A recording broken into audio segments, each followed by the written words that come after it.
Yes, reka nongere ngusuhuze cyane kandi nguhe ikaze ngushimira byimazeyo wowe ukunda gukurikirana amakuru yacu, wowe ukunda nyine kudakura urushinge kuri Brando 99 official nk'uko byahoze, ariko ubu ngubu tukaba twarabihinduye Brando TV show. Ni amakuru agezweho buri kanya, ngewe amakuru agezweho mba ndi hafi nayo, ubundi bibaye byiza buri masaha abiri twajya twibanira mu nkuru zigezweho, tukirwa dutemberana tuzengurukana hirya no hino mu Rwanda ndetse no hanze y'u Rwanda. Niba ubwa mbere ugeze aha ngaha nakubwira ngo kora kuri subscribe niba atari ubwa mbere, kandi warakoze cyane guhitamo kujya wumvira amakuru agezweho aha ngaha. Nta gihombo uzigera ugira. Reka dusimbukire ku nkuru igezweho, inkuru ingezeho mu kanya. Ni inkuru ifite umutwe ugira uti abagore n'abakobwa bibumbiye muri koperative ikora ubuhinzi ikanaboha agaseke Kowaba Karama, kuvuga ko icyumba cy'umukobwa bubakiwe na Arede Kubaho cyababereye igisubizo ku mwanya bajyaga batakaza mu gihe hagize uhura n'ikibazo cyo kujya mu mihango.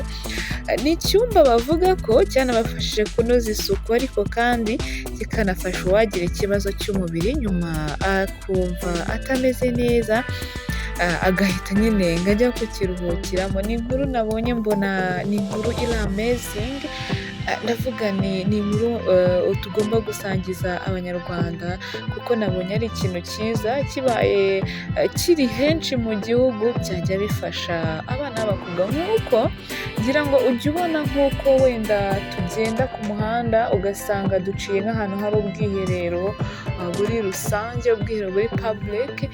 Hari abanyarwanda benshi bagiye batanga igitekerezo bavuga bati byaba byiza habayeho n'icyumba cy'umugore, nk'uko duca ku bwiherero tugaca kuri za kandagira ukarabe, hakabaye habaho n'icyumba cyangwa se inzu y'abakobwa, kuko murabizi namwe ni ibibazo byinshi. Habaye hariho inzu ukagenda ukajya ucaho ukavuga uti mpuye n'ikibazo, ugahita wikatira hariya hirya ukagikemura, ukahasanga buri kimwe.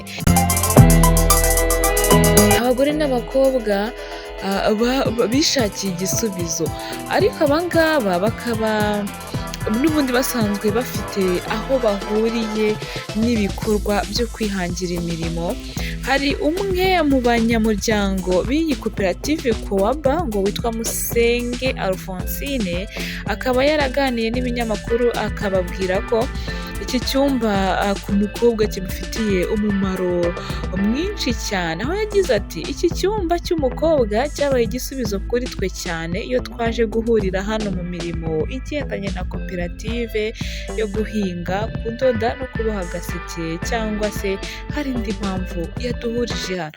Impamvu ngewe nashyizeho nahereye kuri iyi nkuru, navuze nese byaba ari byiza cyangwa se byaba bifite akahe kamaro? Ese birakwiriye ko wenda mu Rwanda dushobora kuba twabisaba nk'ababifitemo ubushobozi bakabikoramo ubuvugizi, ku buryo nk'uko tujya tubica ku bwiherero ku muhanda hashyirwaho inzu yitwa icyumba cy'umukobwa, noneho wagenda wahura n'ikibazo ukagenda ukagikemura. Ni ukuvuga ngo iyi nzu cyangwa se iki cyumba ni inzu irimo ibitanda, harimo ibitanda bibiri, hakaba hari n'aho usanga amazi meza yo gukaraba. Ni inzu nyine, ni icyumba ubona ko ari icyumba kimeze neza, ku buryo nyine ikibazo umukobwa yagira wahita ugenda ukagikemura, niyo haba hishyurwa amafaranga. Uyu mugore yakomeje agira ati mbere yuko Arede Kubaho idufasha ngo tugire iki cyumba cy'umukobwa, twageraga aha wagira ikibazo cyo kujya mu mihango ukabura uko wifata, bikagutera isoni ndetse ugashaka ko usubira no mu rugo kugira ngo wikorere isuku, ariko ngaho babubakiye kiriya cyumba bakanabashyiriramo ibikoresho bijyanye n'isuku.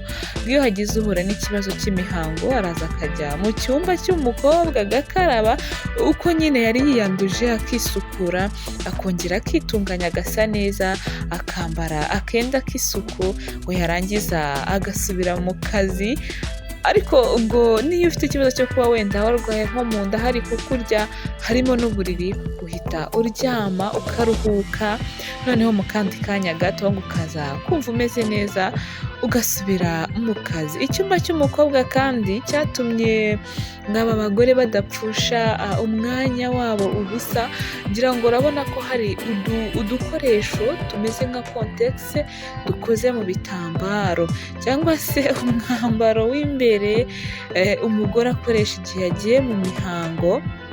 Urabona aka ngaka ni akantu ushobora kumesa, ni keza cyane, gakoreshwa ku buryo ugakoresha nyuma ukakamesa ukakanika neza ukongera ukagakoresha. Uyu mugore yakomeje abivuga avuga ko iki cyumba gituma nta mwanya utakara kugira ngo usubire mu rugo kujya kwitunganya, ahubwo ngo uwo mwanya batakazaga basubira mu rugo bakagenda bagiye kwitunganya, wenda bikaba ngombwa ko batanagaruka bitewe n'urugendo bakoze, ngo babibyaje umusaruro.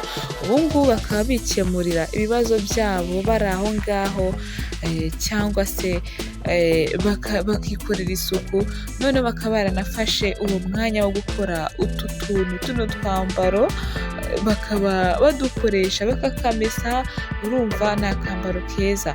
Ino koperative wagenda ukayigana ukaba wagurisha utu twambaro. Undi nawe witwa Yamurage Dativa ubarizwa muri koperative nawe yagize icyo avuga, avuga ko icyumba cy'umukobwa cyakemuye byinshi mu bibazo umugore yahuraga nabyo, ibibazo rwose bikaba byaragiye bikemuka. Reka twihute cyane tujye kureba indi nkuru igezweho.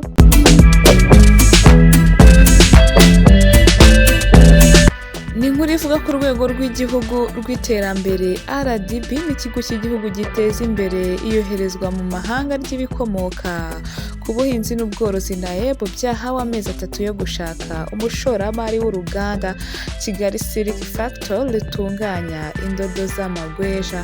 Uru ruganda rukaba rwari rumaze imyaka igera kuri 4 rudakora, rusa n'urwahagaze. Naho Dr Nizeyimana François ni umwe mu bavuze ko yarwaye Marburg ariko ngo akaba yaritaweho agakira. Yavuze ko abanyarwanda badakwiye gukuka umutima kubera iyi ndwara, ariko abasaba kuba maso cyane bimakaza umuco w'isuku wo kukifasha mu kwirinda indwara z'ibyorezo. Ngayo nguko ni ukuvuga ngo iyi ndwara ya Marburg ntabwo ikwiye kuba yakura umutima abantu.